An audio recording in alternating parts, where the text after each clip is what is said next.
Superintendent of Critical Theory Summer School at the African American Policy Forum. I am so excited to see you all here. Please drop your name and where you're joining us from in the chat. Freedom Summer 2024 is a critical moment in our organizing. So please be in community with one another as we move forward together in our fight for racial justice and democracy. I've already dropped my hello in the chat. I'm joining you from upstate New York. On that note, I want to welcome Professor Kimberly Crenshaw to the conversation. Professor Crenshaw is a professor of law at Columbia University and UCLA. She is also the co-founder and executive director of the African American Policy Forum. Hey, Kim, take it away. Hey, Kay, how you doing? I'm doing well. I'm just excited to join you from the water. We are having a great time up here. Good evening, everyone. We are so excited to return for this special homeroom celebrating a huge win towards protecting the freedom to learn. So first, I'd like to give everyone a big thank you, everyone who attended and organized around our second annual May 3rd Freedom to Learn activations. Now, back in 1964, heroic youth organizers, many of them in their teens and early 20s, launched Freedom Summer. They were spreading political education and expanding voter access throughout Mississippi to counteract institutionalized white supremacy. Now, this incredible, diverse group of people like Bernard Lafayette, John Lewis, Bob Moses, Diane Nash, Judy Richardson, Charlie Cobb, Marian Wright, so many others, they all understood that critical literacy is possible only in a society that protects our freedom of speech and our freedom to learn. Now, we've honored this legacy in our Freedom to Learn campaign that launched Freedom Summer 2024 on May 3rd. We had over 100 events across the country, and it keeps going. So this summer is going to be filled with activations to protect our freedom to learn. On Saturday, we're joining the Zen Education Project for the Teach Truth Day of Action, which Jesse Hagopian will tell us more about a little later tonight. We also want to uplift that on June 22nd, the SNCC Legacy Project and the Mississippi NAACP are hosting Freedom Summer 60th Anniversary Conference. You'll want to be part of that. And these are just some of the exciting events we'll be highlighting as part of our Freedom Summer calendar, and that's going to be launching next week. So please make sure that your events are included by adding them to the link that you see right now in the chat. And we're also gearing up for our 5th annual Critical Race Theory Summer School. And we've got some incredibly exciting news about summer school this year, but you got to stick around to the end to hear this news. So be sure you're with us for the big announcement. Now, this past week, we saw that fighting spirit of the monumental summer of 1964 happening again in New Hampshire, where educators and activists carefully engineered a major win to protect our right to learn. We'll be learning more about this win in our fight for a more just and equitable democracy in this episode. Advancing the freedom to learn involves building and strengthening strong multiracial coalitions. We know these are necessary to protect our democracy and to protect our children's future. That's what the Freedom to Learn is all about, and we couldn't be happier that you've joined us tonight. Now, I know it's been a little while since we had our weekly dose of the good, the bad, and the ugly. There's been so much that happened since we've been together last month, that we couldn't neglect to do it tonight. So let's get right to it. First, the good. Well, it's the theme of this webinar. It is the fact that when we fight, we win. Well, we learned that last week when a federal judge in New Hampshire struck down a law that was trying to censor critical race theory in public education. The 2021 law prohibited public school teachers from promoting quote unquote banned concepts, and it blocked students from being quote taught, instructed, inculcated, or compelled to express belief in or support for concepts related to race, gender, sexuality, or religion. Now, this vague law chilled teachers' willingness to engage students on a wide range of issues, topics like the civil rights struggle, to the connections between the Harlem Renaissance and modern Black artists such as Beyonce. Students were underserved, disconnected, and miseducated under this law. And the law mandated that any teacher found to have taught a banned concept would be in violation of the educator's code of conduct, and therefore they would be at risk of losing their jobs, as well as their license and their ability to teach anywhere else in the state. As if that was not enough, the law also subjected teachers to civil liability for teaching. Now, thankfully, the New Hampshire Freedom to Learn majority fought back, working with the AFT, the NEA, and the ACLU. Educators, parents, DEI professionals sued, arguing that this law was unconstitutionally vague. And last Tuesday, a U.S. District Court judge, a Republican appointee no less, agreed that this educational censorship law violated the 14th Amendment and struck it down. Now, tonight, we'll go behind the scenes with several key players. There are folks who were involved in the case to learn what it took to speak truth to power and what it can mean for educators, parents, and students all across the country. So that's our good. Of course, you know there's some bad. So sadly, we have to follow this with a story about Evanston, Illinois. You all might have remembered that back in 2021, Evanston made headlines for piloting a local reparations program. It was the first in the nation.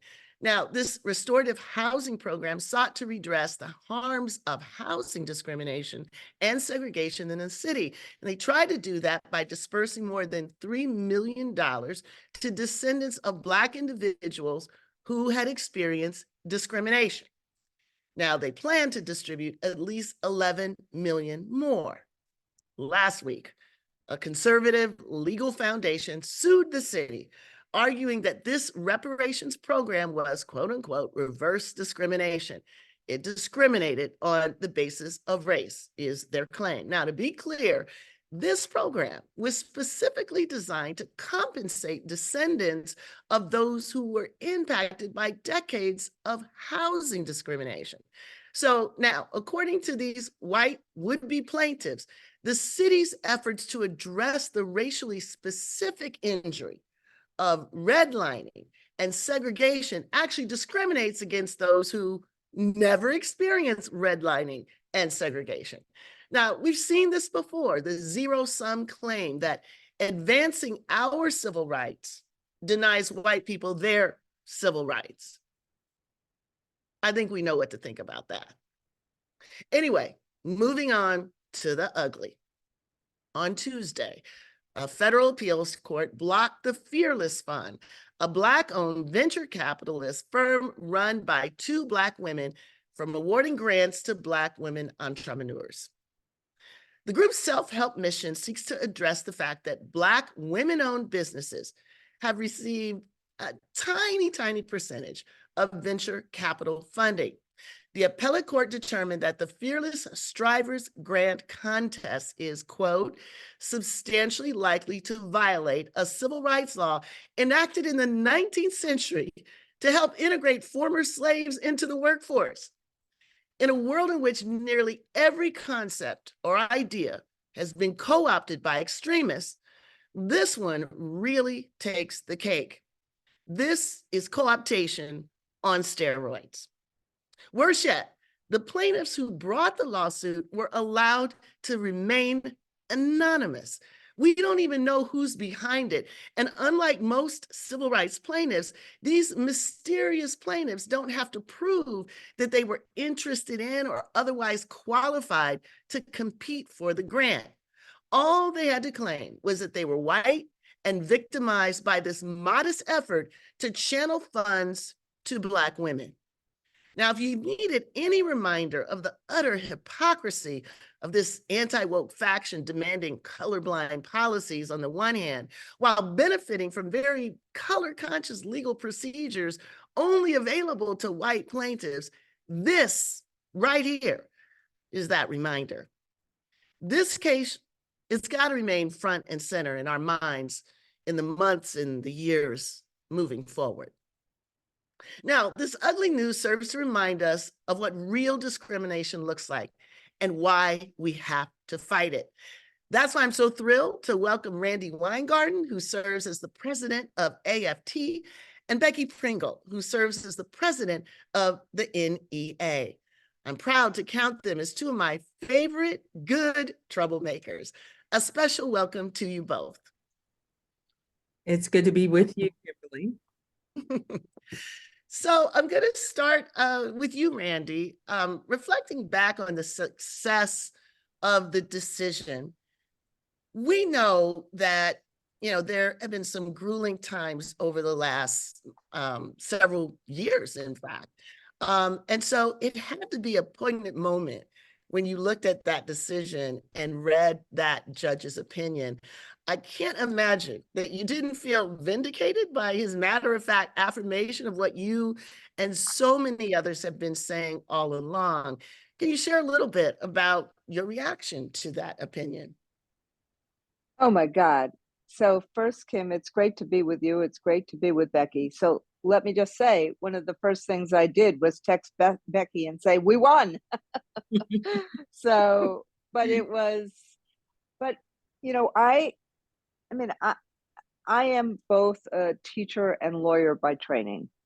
And, we had said in 2021, let's really try and do some work to make sure our members knew that they were not alone and in any of this assault on their basically right to teach, their freedom to teach, their freedom to answer our students' questions. We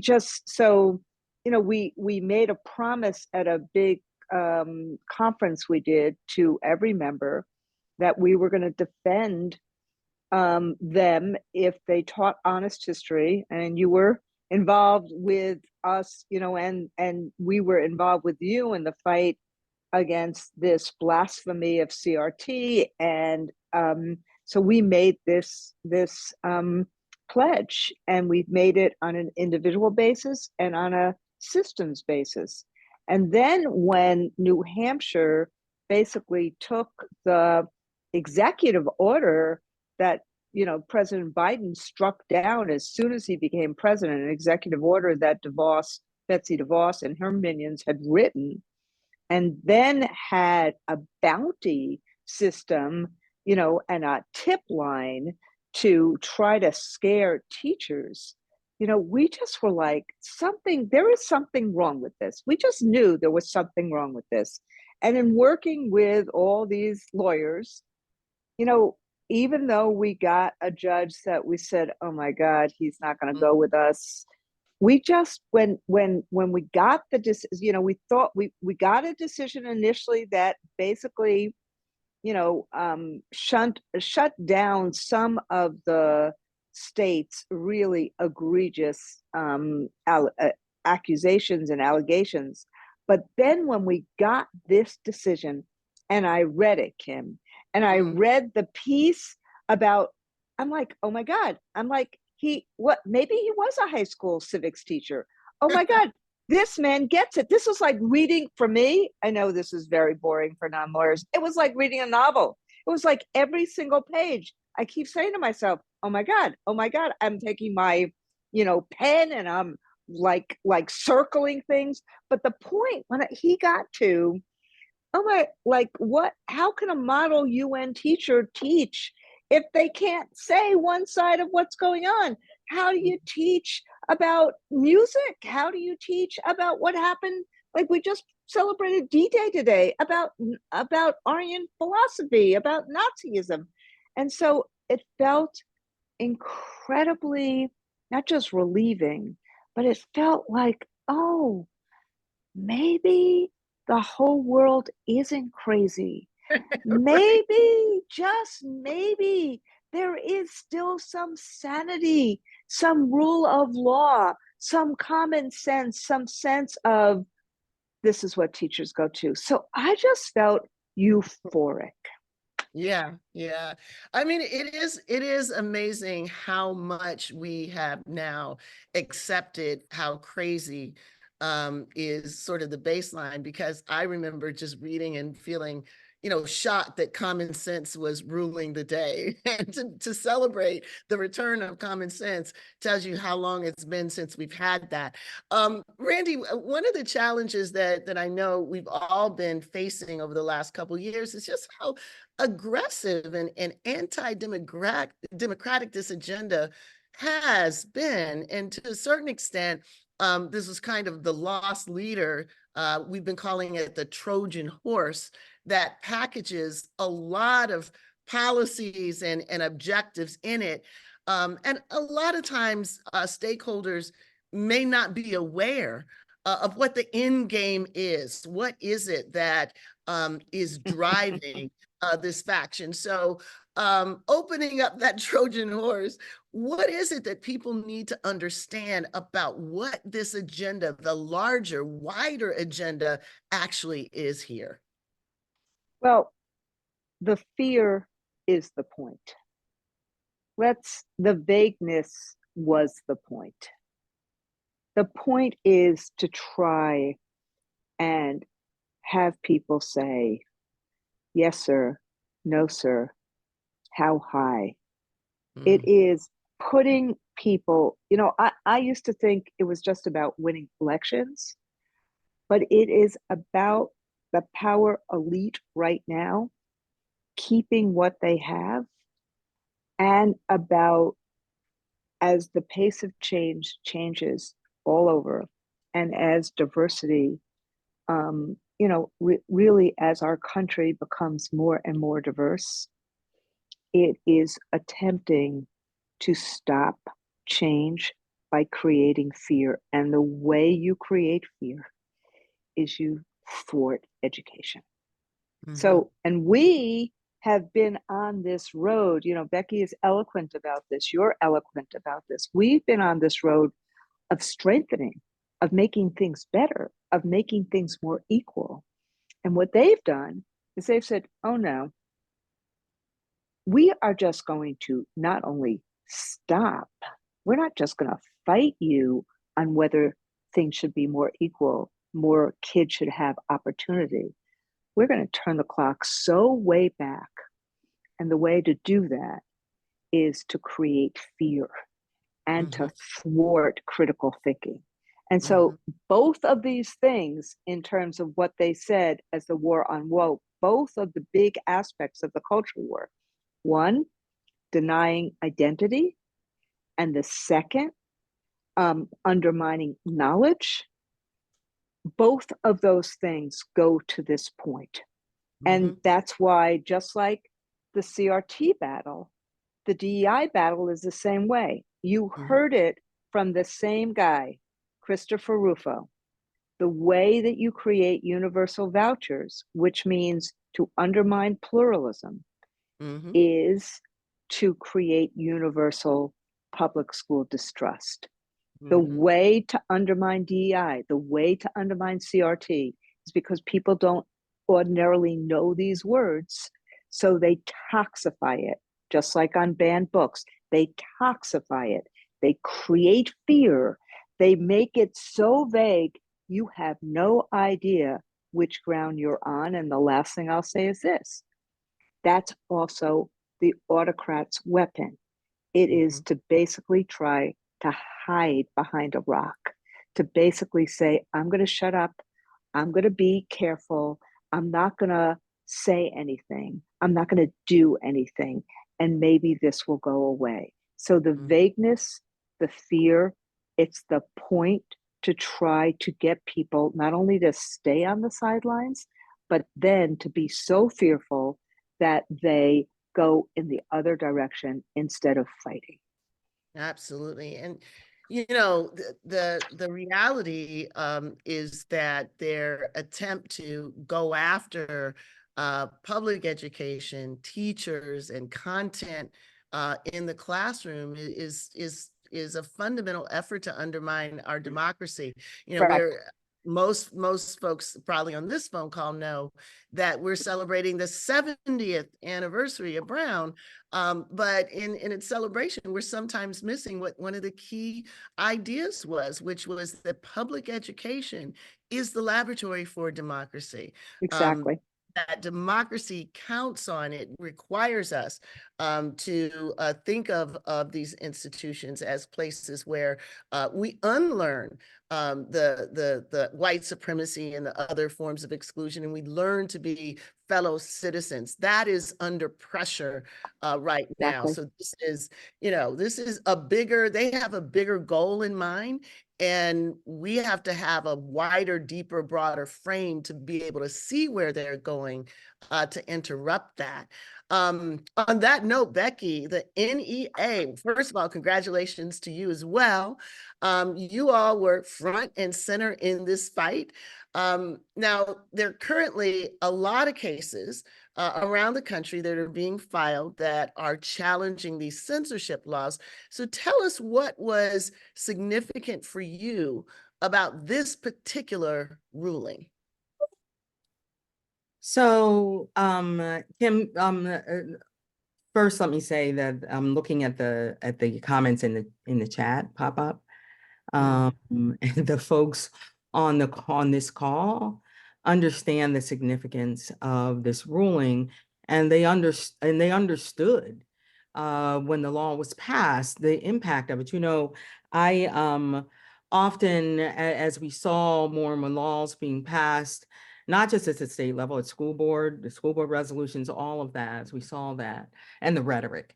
I used to say, Kim, this was going to have a chilling effect throughout throughout the education profession, for our teachers and others who have long fought for the freedom. Not that we ever even we're talking about the freedom to teach. This is very new. But I stopped saying that because when these laws passed, we saw across this country, it was far beyond a chilling effect. It was having real impact on teachers, whether they were censoring themselves or whether they were refused to censor themselves and they were leaving the profession. It was having a real impact on kids. And what the curriculum was that they were having the opportunity to learn about or explore for themselves and just ask questions. So I can't tell you how proud I am that NEA partnered with the ACLU and with AFT to be part of this powerful, let me tell you, Kim, this is a powerful litigation team on this significant case. And when I some of the things Randy talked about reading it, and some of the things that stood out for me was that the law incentivized teachers to steer clear of anything that could be construed as violating what was in the law, and even if it meant using less effective teaching methods. That really hit me. And as we dug into that in the testimony that teachers gave, this is what we heard, that they were making decisions not to give essays. That is a tool, a pedagogical tool we use to deepen that, for students to really delve into the kind of critical thinking they need to do and make sense of the information that they're learning. For educators, it was they were making choices, not just on content, but how they were teaching. And for our students, they were limited, for example, Kim, in the research topics they could explore. So this was having real impact. And the words they use in this decision, as a result, the teachers were inhibited and the students were forced to bear the costs. That is significant.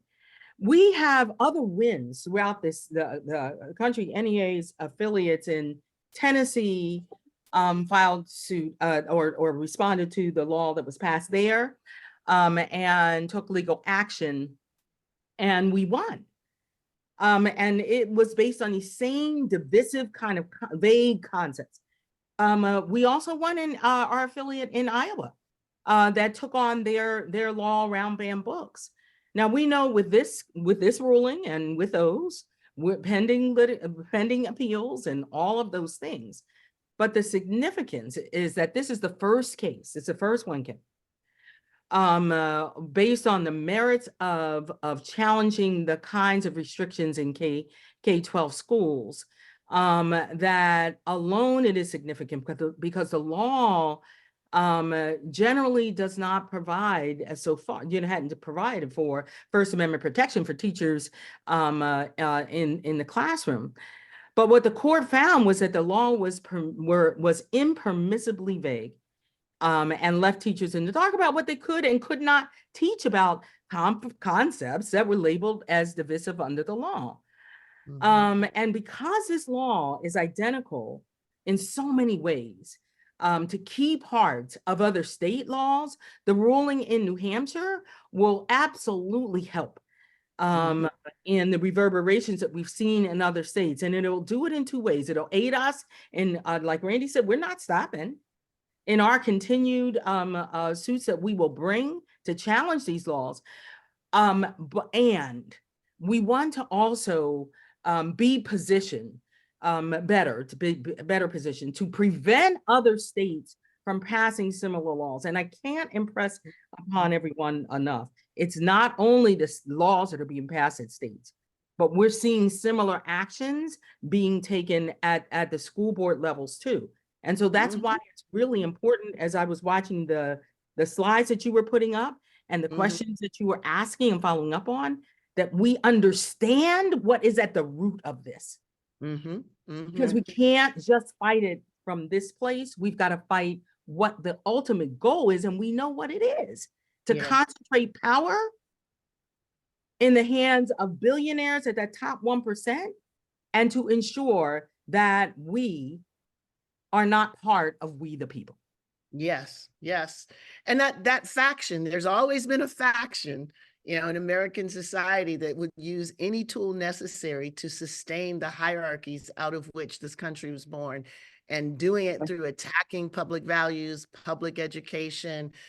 That's been a key factor. I think a lot of folks, and I'm glad you said that last part. It's not just at state legislative levels, but it is at school board levels. It is not just a red state problem, it's also a blue state problem. My colleagues at UCLA in CRT Forward did a research project and found that nearly half of American school children now go to school in districts that are subject to some kind of law that limits the way that race and other issues can be taught. So this is a virus. It's one that, we've seen for a long time. We know that it doesn't have anything to do with real concerns about children. In fact, children do better, particularly children of color, when they have access to this material that reflects the realities of their lives. But notwithstanding that, these kind of bans have come into play. I'm wondering, Becky, the theme is when we fight, we win. And this is the story of this particular case. What is, at the end of the day, the most resonant takeaway that we can lift from this fight to move forward? You've mentioned one thing is that since so many of these states basically did copycat laws, from the American Legislative Council, they, it was plug and play. The good news is it might make more of these laws vulnerable. Is there anything else that you want to leave folks with, inspired to do and to feel, given the fact that you all have won this leg of the fight? So yes, yes, and yes, I did three. I want to lift up three things. And Randy talked about this when she talked too. The first thing is really important. We are the presidents of of labor unions. And at the core of that, of our work, I would say a core value for us is solidarity. The strength in collective thinking, leveraging collective resources, and the power of collective action.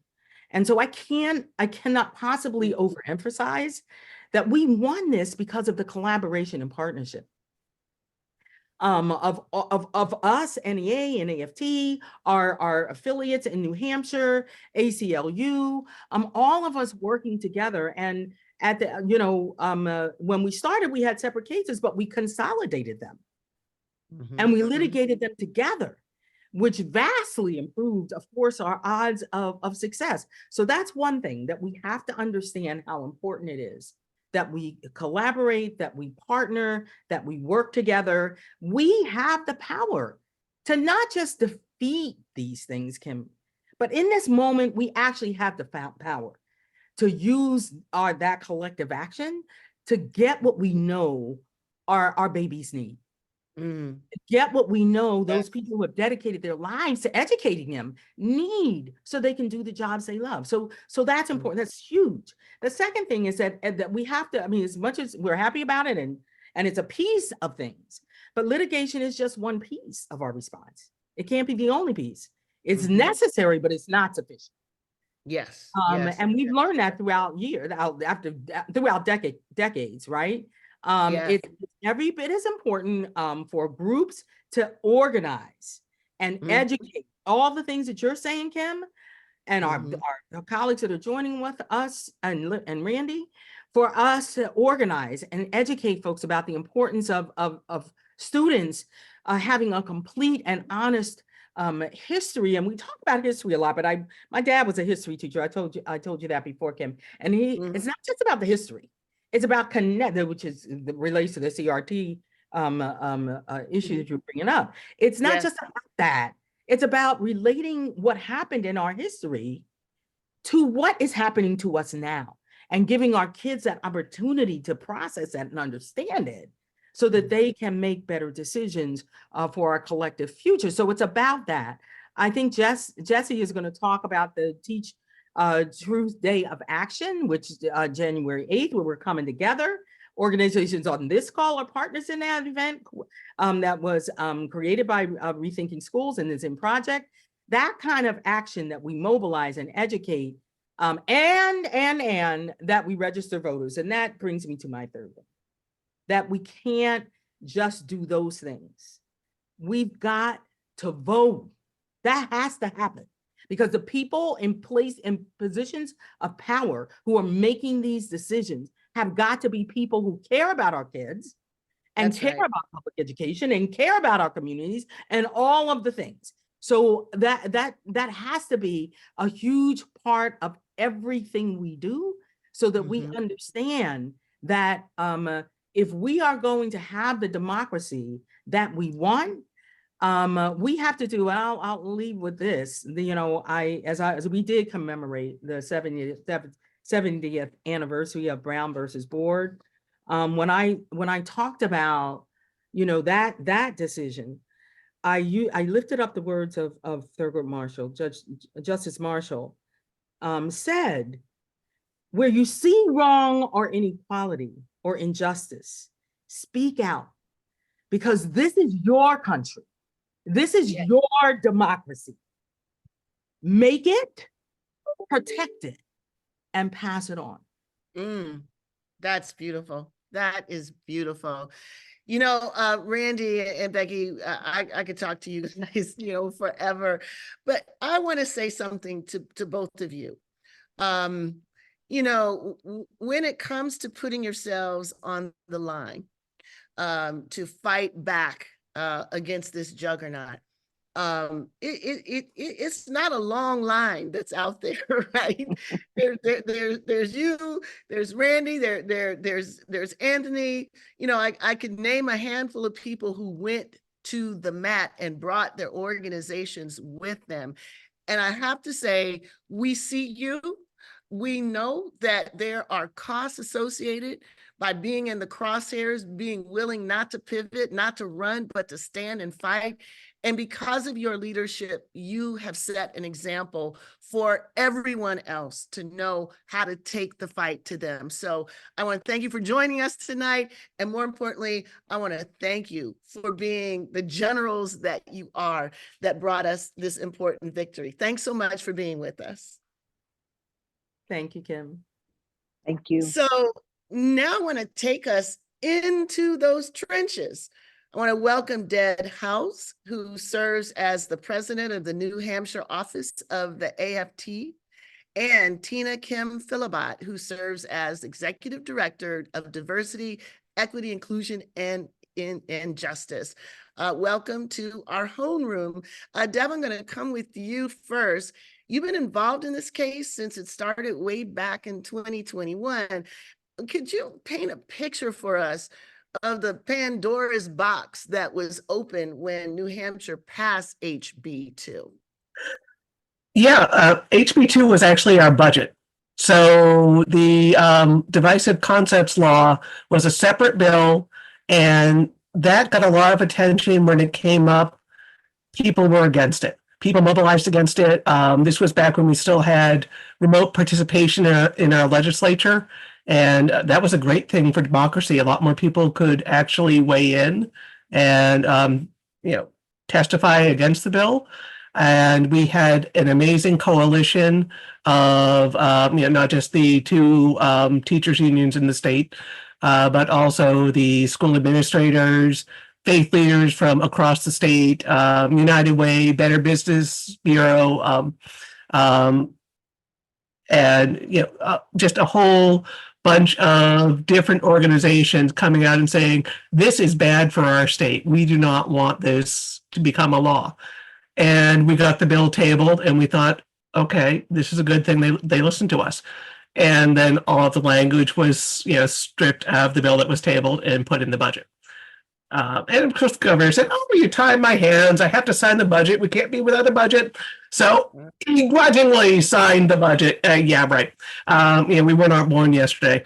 So this passed and it was bad. We knew it was bad. We advocated for them to strip it out. They didn't. It was bad, but it was very hard to understand exactly what you could and couldn't do under this law, because it is prohibiting you from teaching that anyone is inherently racist or inherently sexist, or that anyone should be discriminated against by nature of who they are. No one is teaching that. So you just passed a law for something that no one is doing. But it also says that you cannot imply this, and people can't infer it from anything you are saying or doing or displaying. That's where you get into a whole big can of worms. And it was really appalling to hear that. I think you mentioned earlier that, it brought out some of the worst elements. It did. It certainly did. I mean, we try to get clarification from this. And as, this is going on, you're seeing, this is, 2021, you're seeing people come to school board meetings and show up in different towns on different nights at school board meetings, not people you recognize from your town, but it seemed to be kind of, a roving group of people that would show up at one town one night and one town another night, talking about how upset they were that, oh my goodness, they're teaching CRT in our schools, these horrible things that are going on in our schools. How dare you teach this stuff? What do you mean? What are we supposedly doing? This is not something that was part of our curriculum at all. We certainly had some accurate and age-appropriate history, but it is not, an analysis we do generally in middle school and high school in New Hampshire. But we also had, as a matter of fact, at one point, self-proclaimed Nazis show up outside the school board in Nashua for a meeting, holding a poster saying CRT equals anti-white. to protest, the public schools. It's bringing out the worst in people. This was just after the law had passed. And the explanation we got on how to figure out where the line was, so you could decide whether you were going to be violating this law or safe in what you're teaching. Yeah. Well, I mean, this is an example of the dog whistle becoming a bullhorn, right? That it Yeah. brings out the neo-Nazis, in the community. That's basically almost all you have to say about it. Let me bring you in, Tina.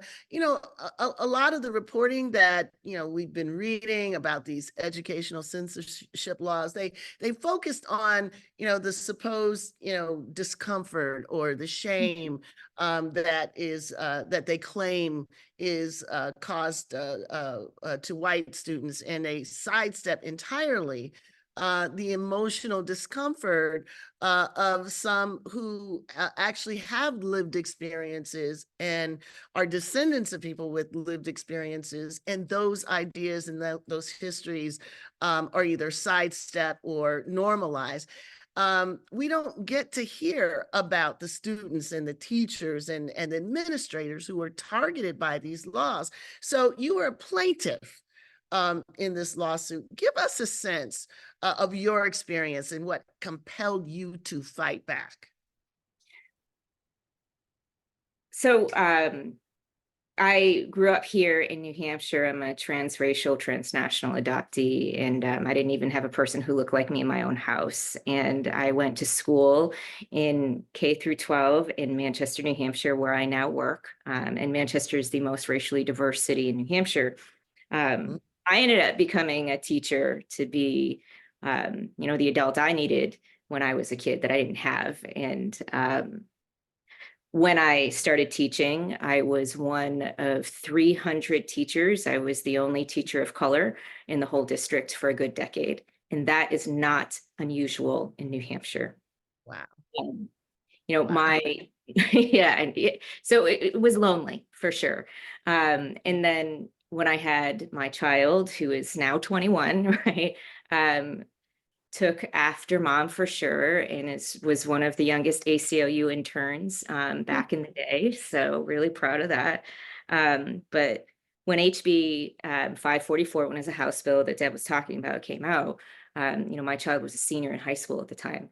And, it was it was during COVID and a little post-COVID, and they gave testimony and shared how it affected them as a student, where it felt like they weren't seen or cared for, ignored, made invisible. Immediately, the folks, the legislators, thanked this high school student for taking the time to come here and do all of these things, which was wonderful, to participate in democracy. The second Maddie signed off, however, somebody had doxed my child. Maddie had just turned 18, so was, as people said, free game, right? And death threats from all over the country. And I just remember death threats to my 18-year-old, right? The one person in New Hampshire who saw the testimony put a photograph of her, of them, and put their high school, put old tweets that they had done before. And I just remember one of the posts being like, I want to see an exit wound come out of your head. Oh my God. Yeah. This is a teenager, a student. Yes. Yeah. And, and this is my child, Mhm. right?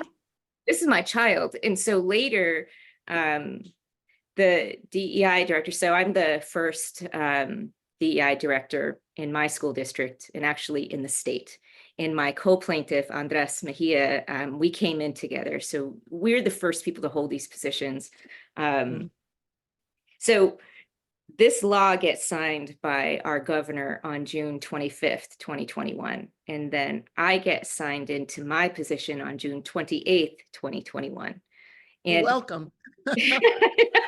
Right. And as I'm getting signed in, there's a woman there who is like, anybody with the name, Equity or whatever should resign right now.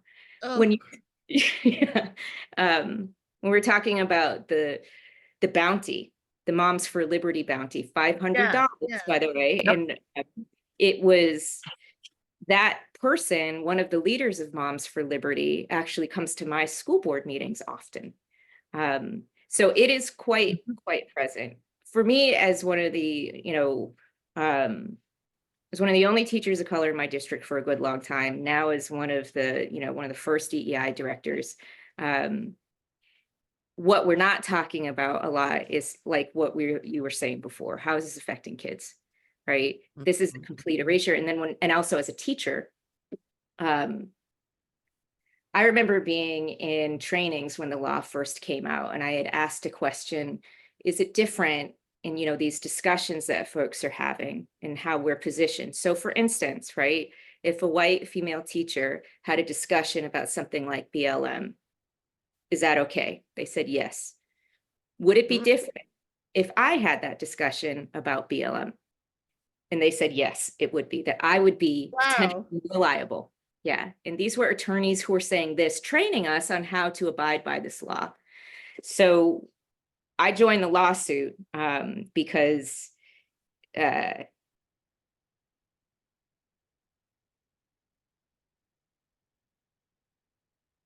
Okay. Yes. because Yes. We hear you. We hear you. And it does make this victory, all the more meaningful. yeah, Yep. And I know everyone is seeing and hearing the trauma that's caused by, a lot of people say, well, this is just politics. No, this is weaponizing a form of terror, a form of repression, and a form of vigilantism. I mean, this bounty followed by, that right there, when you have the state basically giving a weapon to the forces that you all have described, we're looking at a convergence of power that looks very familiar. We've seen this story before.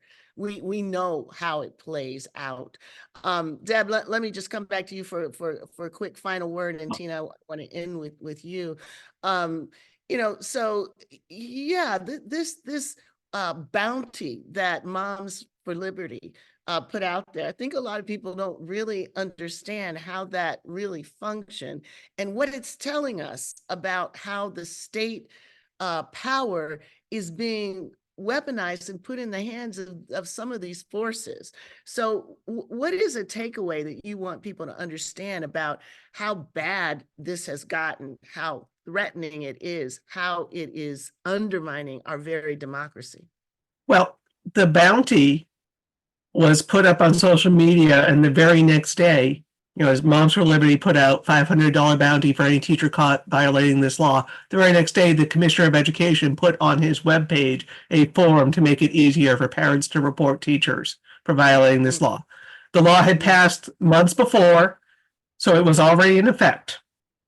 But he's enabling them to make it easier. We have seen one complaint filed under this law, and it has not gone anywhere. So it has not reached any conclusion that it was a founded complaint. We have not seen anyone actually punished for violating this law. So we don't even know if that complaint has any real meat to it.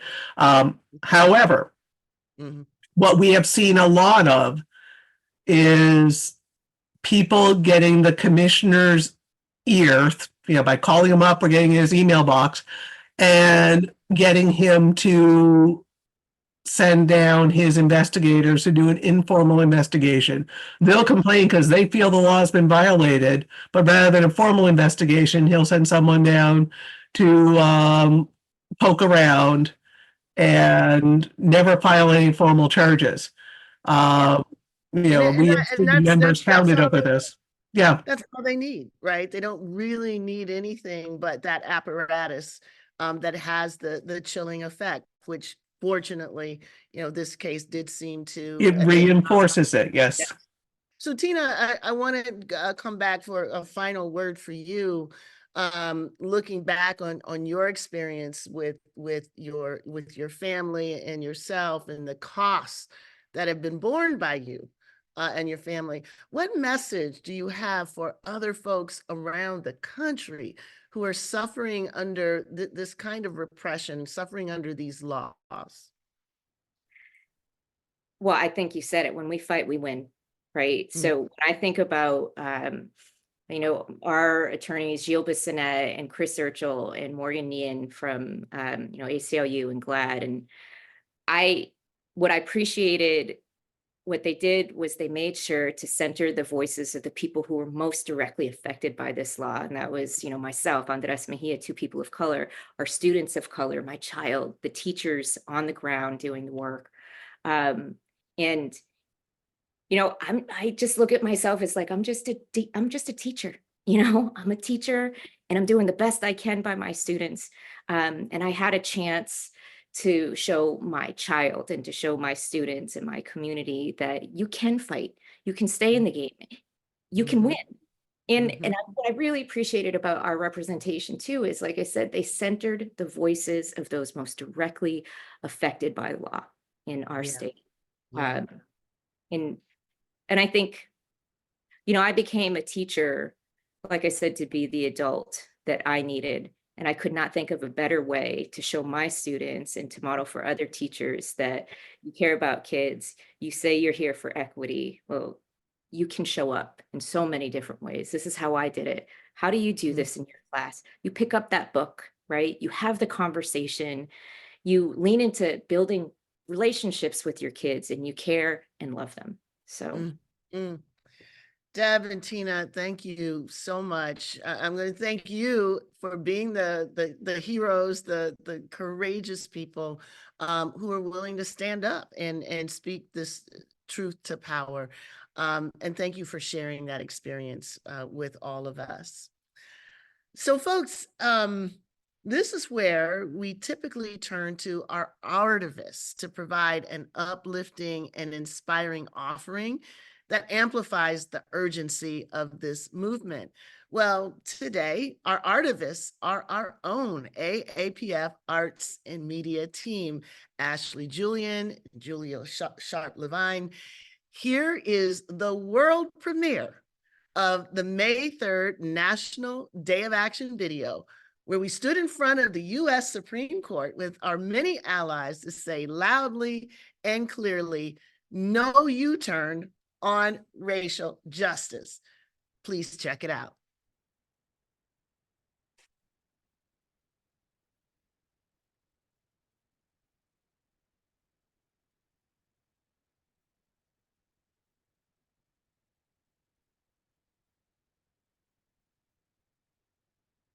On the second annual National Day of Action, we are drawing yet another line in the sand.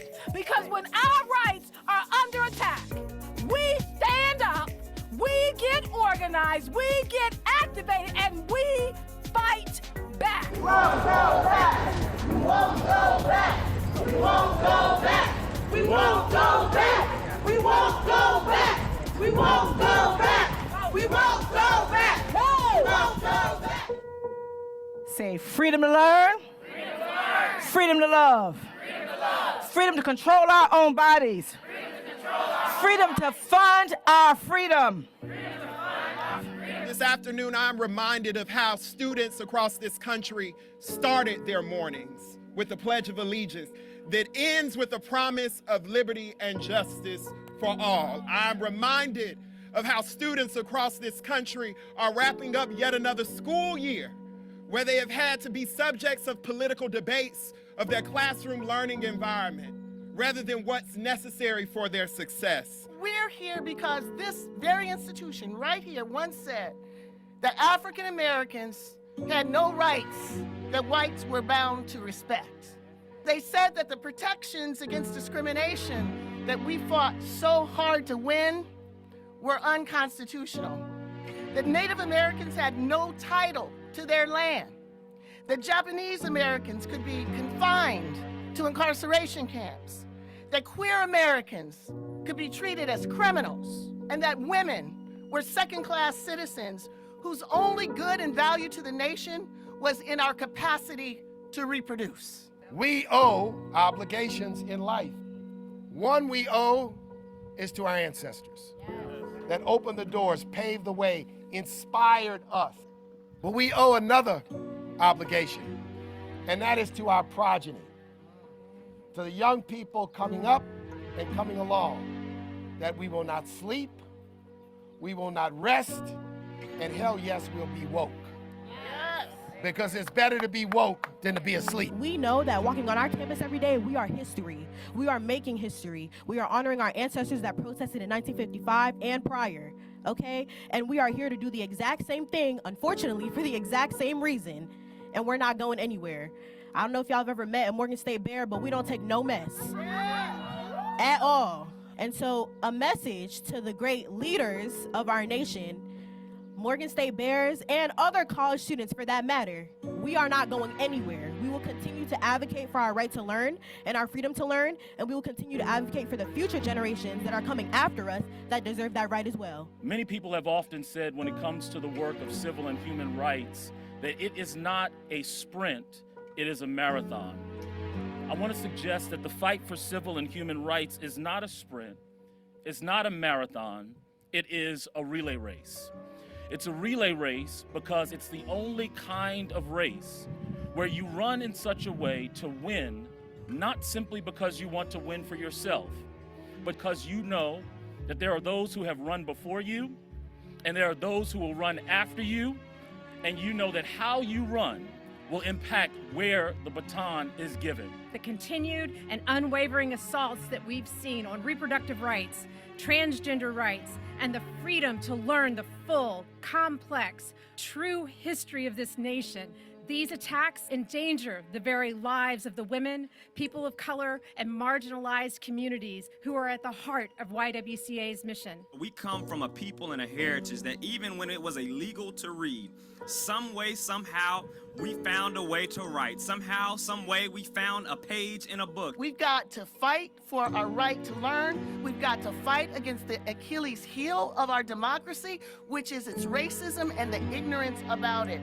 Without the freedom to learn, we cannot save our democracy. So we're here today to say we won't go back. We refuse to pass on a condition with no story, a situation with no analysis, a context with no way to change it. When our rights are under attack, what do?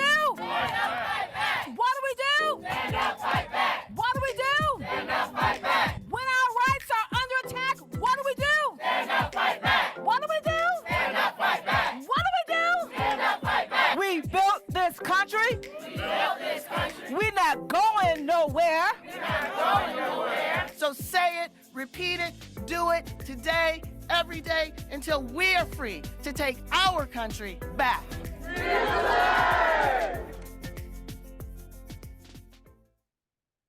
Wow, what a wonderful distillation of the power of May 3rd, and a reminder that we truly are the majority in this fight for racial justice and democracy. Thank you so much, AAPF Arts and Media team, for that beautiful, uplifting video. Now I'd like to turn to our frontline warriors. Welcome Dan McNeil, who serves as the General Counsel of the AFT, and Emerson Sykes, who serves as the Senior Staff Attorney at the ACLU Speech, Privacy, and Technology Project. Welcome to you both. Dan, I'm going to come to you. Reading that opinion, one gets a sense that this judge was disturbed, even appalled by the breadth of the subjects that teachers felt compelled to eliminate from their classrooms. And some were, shocking, outrageous, unbelievable. Tell us about some of the testimony that the judge foregrounded in his judgment. Sure. So we've heard a little bit about it today, but I think it's important that we understand that these laws are drafted with neutral language in mind. So they talk about, not teaching that individuals are inherently racist or that one person is more superior than another. and that people shouldn't be subject to adverse treatment because of their race or disability or other characteristics. But what we know about these statutes is that they're only ever enforced one way. They're only ever enforced when we're talking about affirmative action or diversity, equity, and inclusion. And so, you know, this was really a case where teachers had no idea what they were supposed to teach. You know, as an attorney at the AFT, I get questions from our members all the time. What can I teach under this law? Or what can I teach under the Florida Stop Woke Act? And you read the language and it's confusing. And so in this case, the judge received testimony through discovery about some of the things that the teachers were stopped from doing. So one of the teachers showed videos when she was teaching about the Harlem Renaissance. She showed videos in her class and then was brought into the principal's office and informed that somebody had filed a complaint against her. Now, remember, this statute allows anyone to file a complaint. And the risk is that a teacher could lose their job. Another school, the school had purchased 250 copies of the book by Dr. Ibram X. Kendi, Stamped Racism, Anti-Racism, and You. The school had purchased 250 copies of this book. And then because of this law and the way it was threatened to be enforced, they stopped teaching it. A Model UN teacher who is giving his time after Model UN volunteer, right, for a club. Model UN addresses all sorts of controversial issues, international issues, immigration, you know, labor issues, different religions and the way people are treated. And these are controversial issues and you need to discuss and debate these things. How can you do that when you're threatened with a statute that's so incredibly vague that you don't know whether or not doing something during your club time when you're not even in the classroom is going to wind up getting you subject to a complaint? And ultimately, you could end up losing your teaching license to teach anywhere in the state.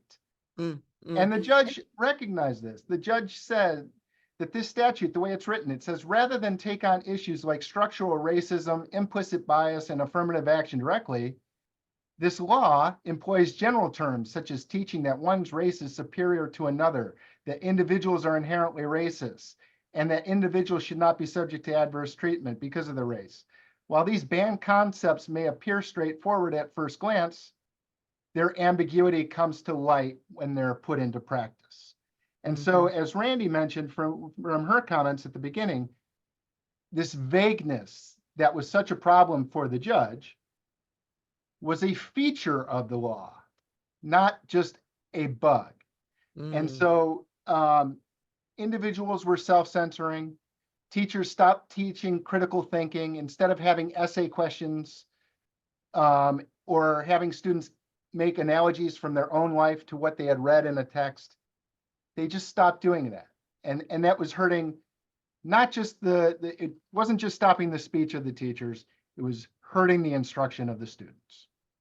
And, you know, I mean, look, there's so much outrageousness in so many of these laws, but, you know, I think for some people, the fact that even a video of Beyonce, right, was something that, you know, the teacher got in trouble for.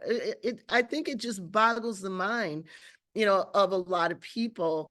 But in reality, I guess the evil genius behind this is that, as you point out, it's race neutral, but everybody knows which way it functions, and it functions in part because of the recognition that, you know, teachers have no idea, and the consequences are so profound. Emerson, let me come back to you. And first of all, it's great to have you back. We seem to be checking in with each other every 6 months or so, you know, to see what's happening now. So let me just ask you, there are 22 states that still, have this kind of legislation, and many of them are copycat kind of versions of each other. What was it about the New Hampshire situation that drew ACLU to challenge this one? Thank you so much, Prof. It's a pleasure to be with you and these esteemed panelists. It's only Professor Kim and Sumi Cho that could get me on a webinar at 8:30 p.m. But, for you, the world. So I think what you ask is an important question. One is, why haven't we sued everywhere? And the second part of it is, why in New Hampshire? And I think President Pringle mentioned a little bit earlier that litigation is important. It's a very powerful tool, but it is certainly insufficient. And one of the reasons it's insufficient is that it takes an awfully long time. This is not a unique point. This is not a brilliant new insight for me, but lawsuits take a long time. This one was successful and actually relatively quick in 2.5 years. But still, for the last 2.5 years, this law has been in effect. So it's a great victory, but it took a while. And I would just compare that to another lawsuit that we filed, actually before the New Hampshire lawsuit, the first federal lawsuit that we filed in Oklahoma. And we filed for a preliminary injunction, which is a thing that you file at the beginning of a lawsuit before it really gets going. And we still haven't even gotten a ruling on our preliminary injunction in that lawsuit 2.5 years later. So it that is an outlier even for litigation timelines. That's totally absurd. But it just shows that we were so proud of ourselves for filing that lawsuit. We thought it was important, and we have been sitting and waiting for a long time. We actually are getting in front of that judge to try to get a sign of life tomorrow morning. So I hope when we check in next time, we'll have a little bit more information. But in New Hampshire, it took 2.5 years. In Oklahoma, we're still waiting. But at the same time, it can be very powerful and quickly. Another lawsuit that we were involved in was in Florida, blocking the Stop Woke Act. And we, along with several other organizations, were successful in blocking the implementation of the Stop Woke Act in Florida colleges and universities, such that it has never been enforced against anybody in any college or university. Now, there are a lot of other problems in Florida colleges and universities. There are a lot of other issues. So I don't mean to paint a rosy picture, but in that instance, within a few months of filing the lawsuit, we had blocked the implementation of the law, and the Stop Woke Act has not been enforced for the last 2 years because of that. So while it can take forever, I just wanted to say, sometimes it does work. The other thing I'll say about sort of why don't we sue everywhere and why don't we sort of have these victory parties more often, a related sort of case that we've been trying to sue over, but they're very difficult, is book bans. And we brought a case in a place called Wentzville, Missouri, that I think illustrates how complicated litigation can be as a tool, where we challenged the removal of I think it was 8 books. And we actually lost that case on our legal argument. It was dismissed. But in the course of the case, 7 out of the 8 books were put back in. So this is the kind, litigation rarely gives you the clean win that we got in New Hampshire. So why aren't we suing everywhere? Because it's a complicated tool, it's a timely tool, it's an imperfect tool, and so it doesn't make a lot of sense. But when we decide that we will sue, what are the factors that we're looking for? It was mentioned earlier, I think, again, by President Pringle, there are a few things. One is the law itself, the text. It's obviously unconstitutional on its face, but many of these are. We've been looking for laws and prioritizing laws that share language with other states, such that a win in one place can be capitalized elsewhere. It's not to say that we wouldn't have sued over a uniquely bad law, but we took into account the fact that it was a cookie cutter language that we could easily translate to wins all other places. So that's one thing, is the actual text. The second thing that goes into the selection is the plaintiffs themselves. And I can't emphasize this enough. It is exceptionally difficult to be a plaintiff. We've heard from Tina an incredibly harrowing story about all that she has gone through, both before, during, and after being a client in this case. It's superhero stuff, right? And so asking folks to be superheroes is not easy. It's understandable that folks don't want to raise their hands, even in places where the laws are bad, even in places where we think we have strong legal arguments. It can be hard to find people as brave, as courageous, as strong as Tina, that's exceptional, right? And we're not shocked when it's hard to find these people. We don't blame people. The point is that people in power are trying to scare folks, and they're being successful. So it can be exceptionally hard to find plaintiffs. And the last thing is, we want to win, right? And so sometimes we file cases just to make a point. I am very much on favor of filing cases where we can make positive legal precedent, like the one in New Hampshire that we have very successfully done. I think being selective has its drawbacks. There's a valid argument for filing in all 23 states. I suggest that we would have lost in lots of them, and we would have been in a much tougher position to build this movement than we are now, given that we have this very important win to build on. So, you've acknowledged and made a point to talk about, the factors that come into making a decision about where to sue, what is the greatest likelihood that a potential victory will reverberate. So now, you made that call, and we have this. Talk a little bit, and I'm asking both of you, what is the reverberation that we can most look forward to, and how can we as stakeholders contribute to that reverberation? So what's the next step about what we have right now?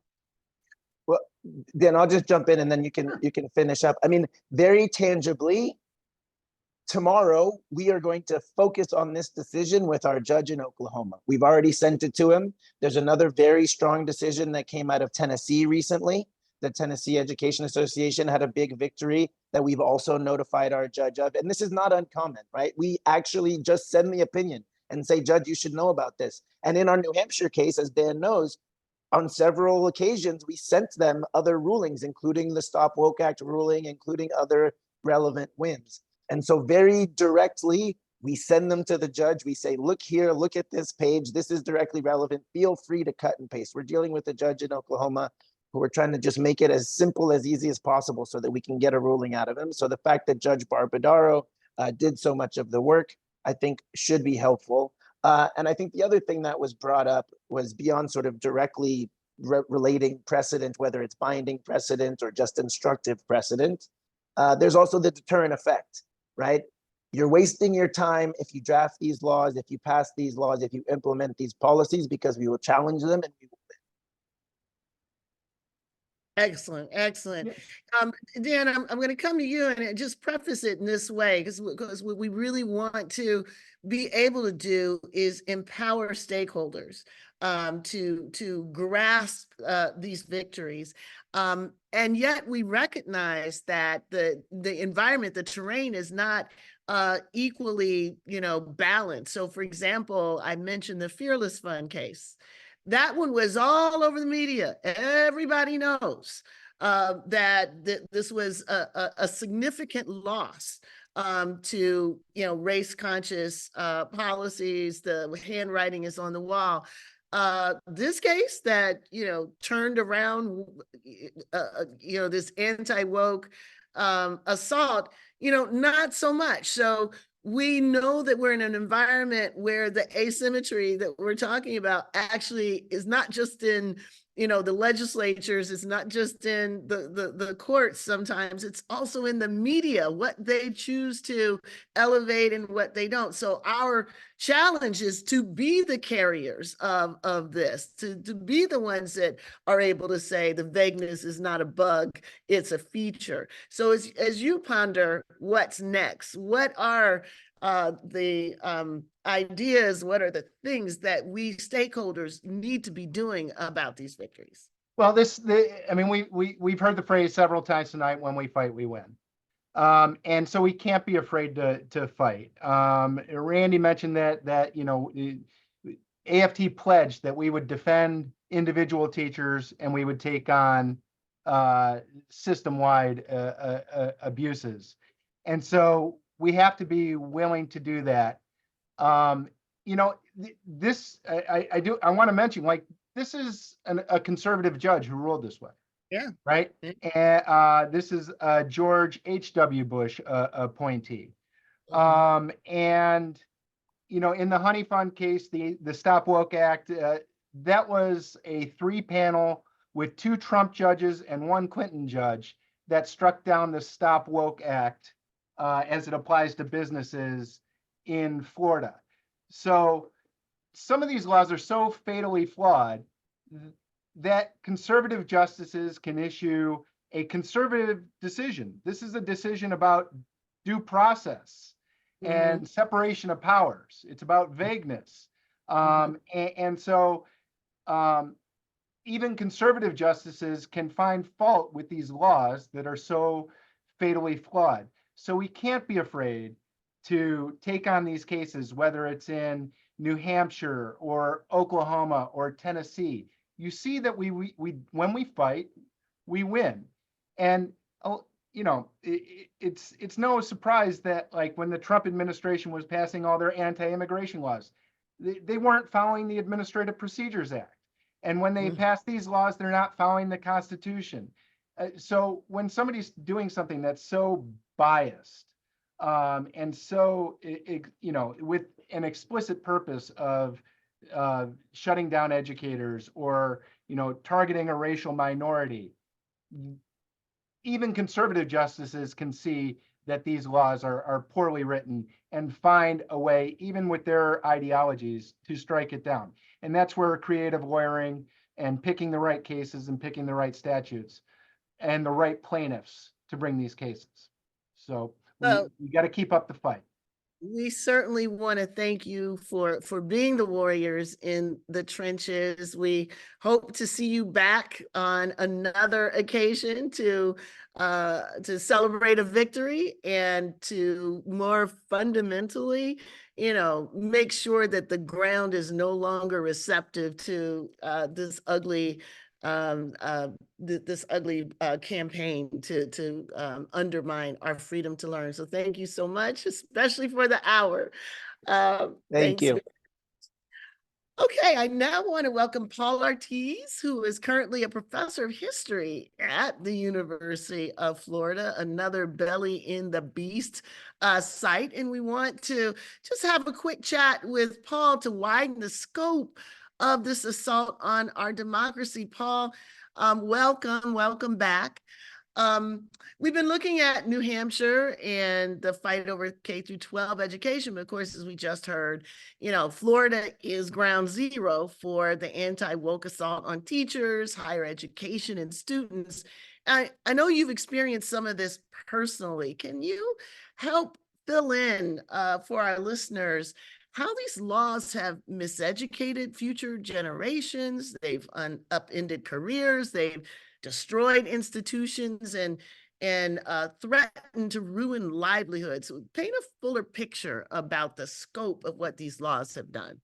Well, Professor Crenshaw, first of all, thank you so much for having me back. It's such an honor, and it's so inspiring to hear this wonderful testimony. We are just so inspired here in Florida because, as you know, we're on the front lines here.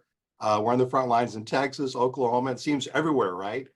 But this victory is especially important for us in Florida. Just to echo something that Randy Weingarten said earlier, fear is the point. And so we've had some victories down here. We have all worked together, the union certainly, with our legal progressive community, with the NAACP and others, to achieve a temporary injunction against the Stop Woke Act. But Kim, that doesn't stop the fear. 1619 history curriculum is still banned, K through 12. Critical race theory, still banned, K through 12. We have a massive teacher deficit in Florida, Kim, over 6,000 teachers short. 6,000 teachers our children in our communities desperately need. And Florida's constant attacks on teachers, college instructors, and students is driving the crisis of democracy down here. For me, this is a very personal issue because many of my former students were teachers in Florida. I should say used to be teachers in Florida. They have all left. And let me share a brief story of the last teacher, former student I had, who's a middle school teacher who grew up in South Florida, loved his community, wanted to give back to his community, Kim, always planned to go to the University of Florida, get a major in education, and go back and give back, and wanted to be a middle school teacher and wanted to build a career in South Florida. this student called me on the phone earlier this year in tears. And he said, Professor Ortiz, I know what you've taught us. It's important to stay in the fight. But do you know how hard it is to be a middle school teacher, to teach without a library? And what he shared with me was that his school library had been closed for 2 years because the district and the principal were terrified that Governor DeSantis and a state committee was going to find a quote unquote woke book collection in their library. And so rather than risk firings, they just simply shut down the school library. And my former student said, I just can't do it anymore, Professor Ortiz. I can't teach 8th and 7th graders without a library. And so he unfortunately left the teaching profession. This kind of story, Kim, is happening every day in the state of Florida. In terms of higher education, we have been able to use our union, our collective bargaining right, United Faculty of Florida.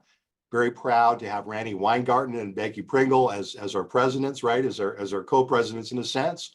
And without collective bargaining, as Becky and Randy can tell you, we would be lost. We've been able to use collective bargaining to literally save gender studies in the University of Florida system.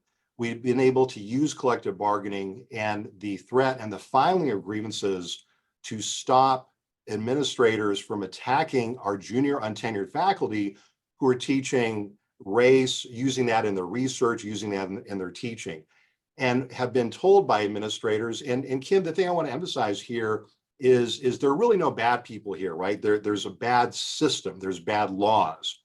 But we've had people, administrators, who feel that they're being our friends and they're telling us, look, don't assign Toni Morrison's Beloved, don't assign Kurt Vonnegut's Slaughterhouse-Five, at least as long as Ron DeSantis is the governor. Just wait, later we can bring those things back.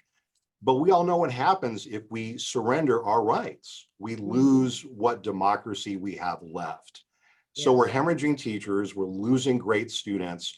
And this is the significance of the New Hampshire victory. It reminds us when we fight, we can win. We can hold the line against the demagogues and the neo-fascists. The end game down here, Professor Crenshaw, as most of us know, is to destroy and undermine public education, K through 20, the whole thing. That's really the end game. That's what's at stake right now. That's what we're defending. And that's why the New Hampshire victory is so inspiring. And they haven't been, secretive about it. They basically said, what their end game is.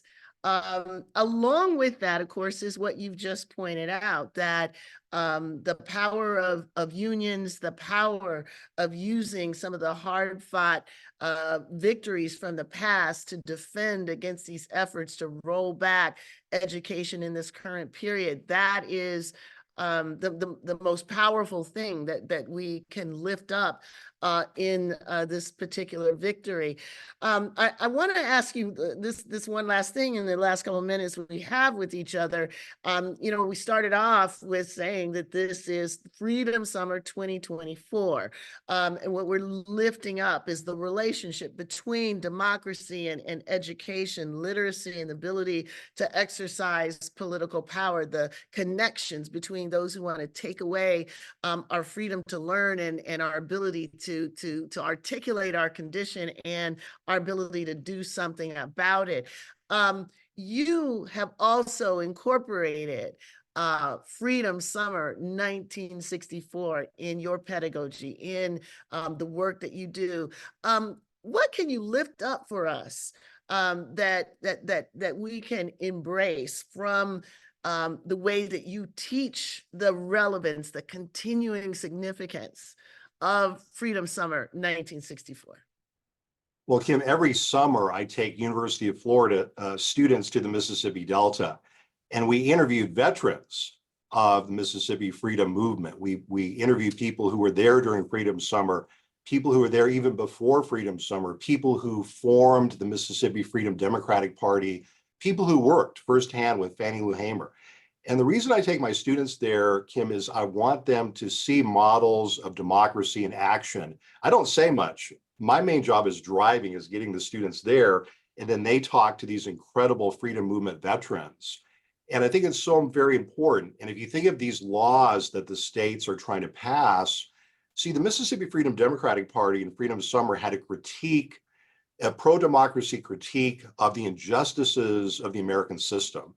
They came up with critiques of systemic oppression, systemic racism, systemic sexism, systemic anti-third worldism and everything like that. And see, this is where our younger students are now. And this is the great hope. We have so many high school and young college students, and even younger people who are not in college, period, challenging, questioning the system, realizing something's wrong. We have so many more homeless people in our communities.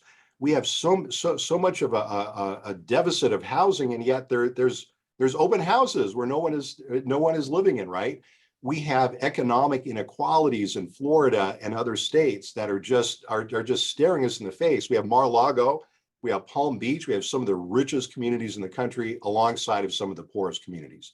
And so going to Mississippi teaches our students, reminds our students that even the poorest people were the base of the modern civil rights movement. That's where the change came from. And that's where the change can come from again. And so that's why it's so inspiring to go to Mississippi. And I think connecting that to what we're talking about tonight, this is why the state of Florida and other states don't want our younger people to learn these lessons. These are lessons about how people build democracy. Thank you so much for that, Paul. And it's related to an announcement that we're going to make in a couple minutes. So thank you for drawing this connection, for bringing Freedom Summer forward, helping us to see the connections between labor, organizing, political participation, and education. It's always a pleasure to spend some time with you, Paul. Thanks a lot. And I want to turn it over to Kay to walk us through an exciting activation spotlight. Take it away, Kay.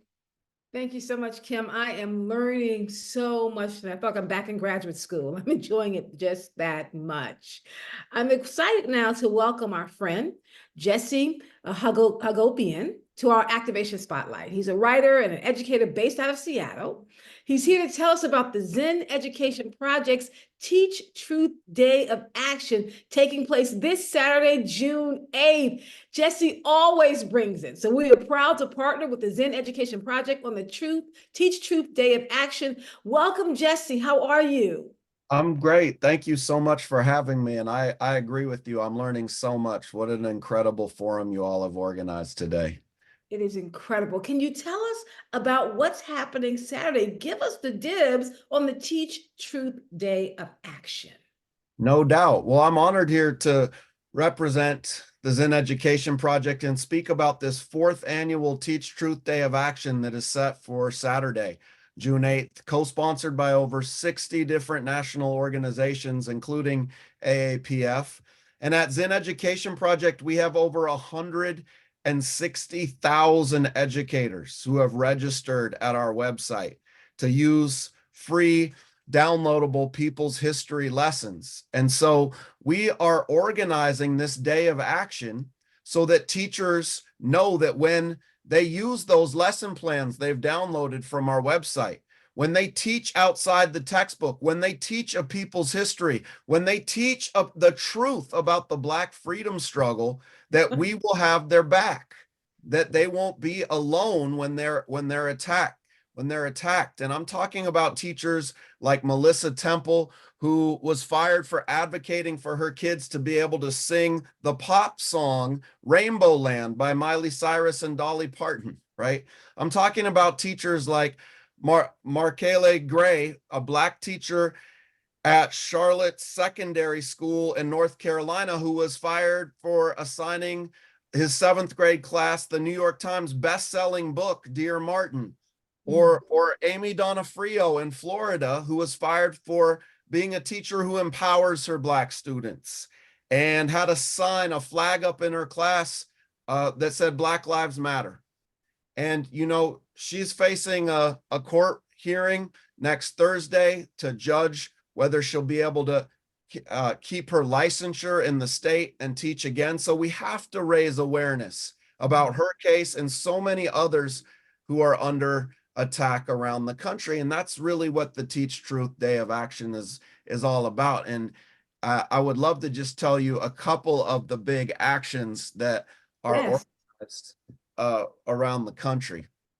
So, wow, there's some really creative, amazing actions that are about to pop off all around the country. You can see the map there, but you know, it's been amazing because this year we've organized a box that we send to everybody who says they want to hold a protest that day. And so now we've made it really easy for everybody to participate. They get a box with a pop-up stand that includes banned books, a description of what kids lose when they don't get access to that book, a Teach Truth poster, Teach Banned History buttons, and more. We have pop-up displays, historical walking tours, rallies, banned book swaps, read-ins. In Miami, the New Republic is hosting a Right to Read celebration featuring the first ever Toni Morrison Award. In Cleveland, Ohio, the NAACP is partnering with the Cleveland Teachers Union and Ohio Education to do a reading flash mob. In North Carolina, they're doing a funeral procession for the budget that's being cut, and at the same time, they're pushing for vouchers. In Seattle, we're holding a books ban bombs, not books rally to raise awareness about our right to teach about Palestine and the history of Palestine and the genocide. In Kansas City, they're connecting all the dots with a historical walking tour featuring Palestinian Americans, talking about the banning police from the schools and so much more. So we're really just giving teachers the tools to raise the alarm, to speak out, and to counter the silence. So I look forward to linking arms with many people on this call in the struggle all around the country for the freedom to learn. Now, folks, didn't I tell you that Jesse was going to bring it? Get us excited about Saturday. We are dropping into the chat links for you to find out more about the Teach Truth Day of Action. You can go to zenedproject.org. We have resources on Teach Truth Day of Action. Make sure you click in and get involved on Saturday. Thank you again, Jesse. Appreciate you. Absolutely. Let me toss it back to Kim for our next segment. I'm just more excited as the evening goes on, Kim. Yeah. Well, you know, this is where we like to land the plane with Tim Wise on his recurring White Lives Matter segment. So, Tim, we've had a big week. I can't wait to hear what you have on deck for us tonight, Tim.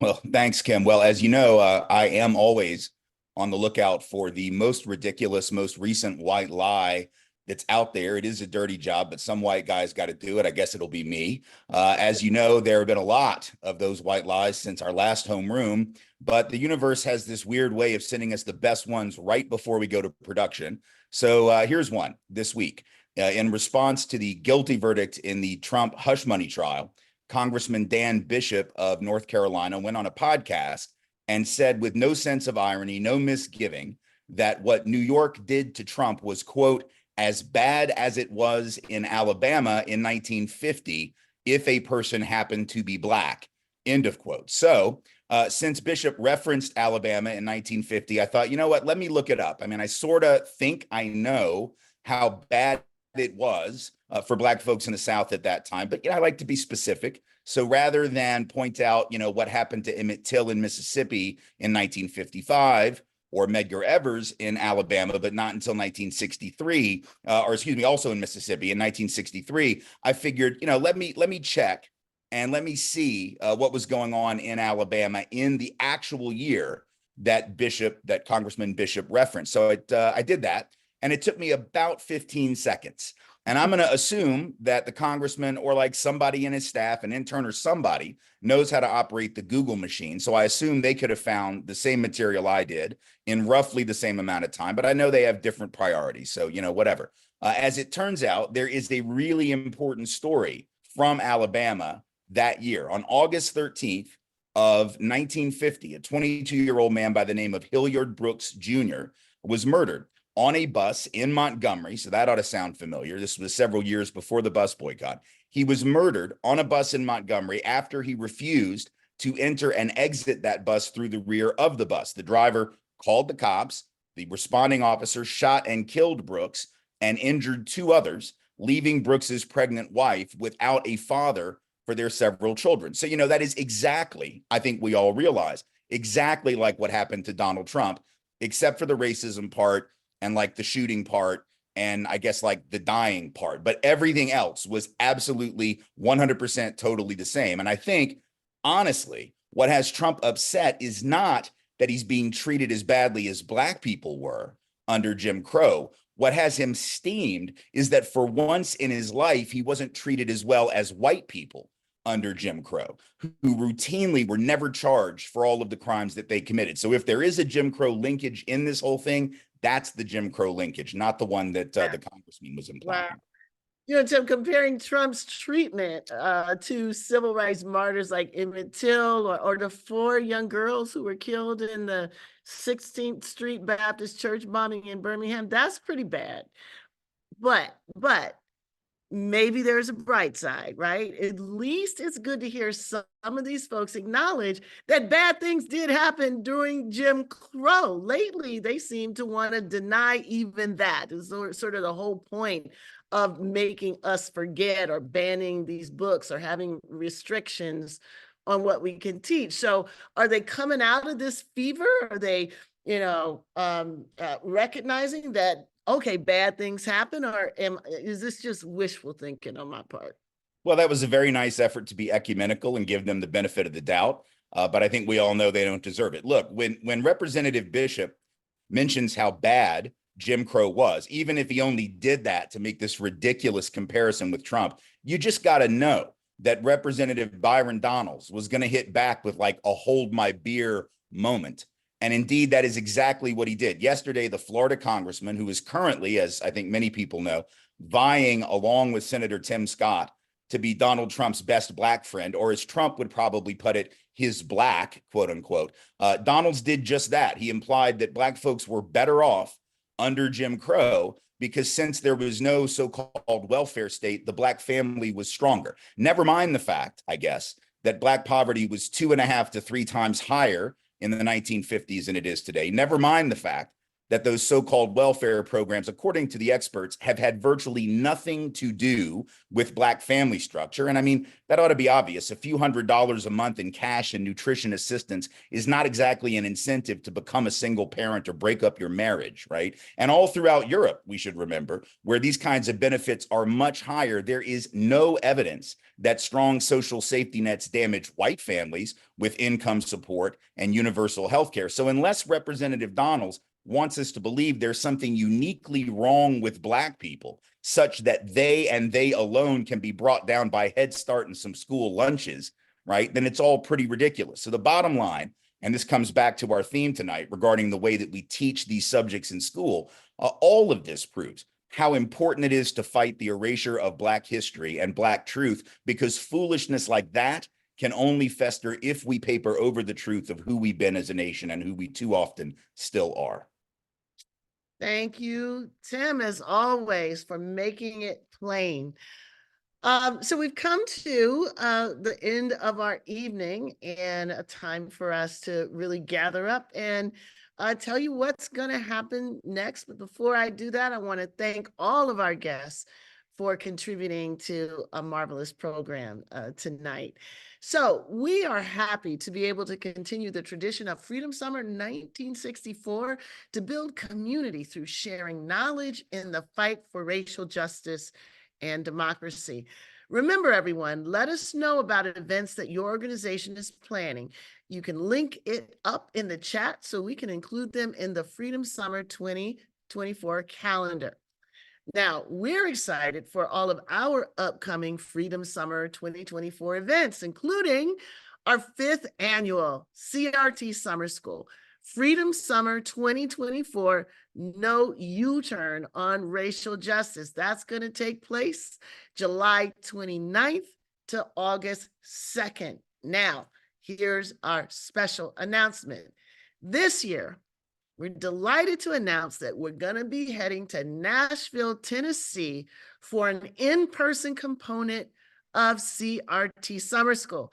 And we're especially excited to be working with Representative Justin Jones, the state rep from Tennessee, District 52 in Nashville. Jones came to national attention in 2023 when he and his colleague, Justin Pearson, were expelled by the Republican supermajority for participating in a protest for gun control over the House floor after a local mass shooting. Thankfully, the Nashville Metro Council voted unanimously to reinstate Jones to serve as an interim representative pending a special election to fill the seat. Now, just last week, I had the privilege and the honor of engaging with Justin in a conversation at the National Conference on Race, Ethnicity, and Higher Education in Honolulu. Yeah, we were out there. And he reminded us all that Tennessee is the tip of the spear when it comes to right-wing, racist, sexist, and anti-LGBTQ legislation. So that's why we're headed to Nashville for Freedom Summer 2024. Just as activists went to Mississippi 60 years ago in the original Freedom Summer, because that's where the action was, so too is me. We must take the fight to those who would take our country backwards. So if you can join us in Nashville, please let us know. But don't worry if you can't, we still will have our virtual summer school component as well. So visit aapf.org and freedomtolearn.net for information about how you can get involved. We got a lot of exciting things planned for Freedom Summer 2024, so please stay tuned. KY's Whitehead will now be holding a quick breakout room session for about 15 minutes to answer any questions you might have about CRT Summer School, Freedom to Learn, or any other way to get involved. If you're interested, please click on those three dots at the bottom of your screen and select Breakout Room to join that session. I look forward to seeing all of you soon. Thank you and good night.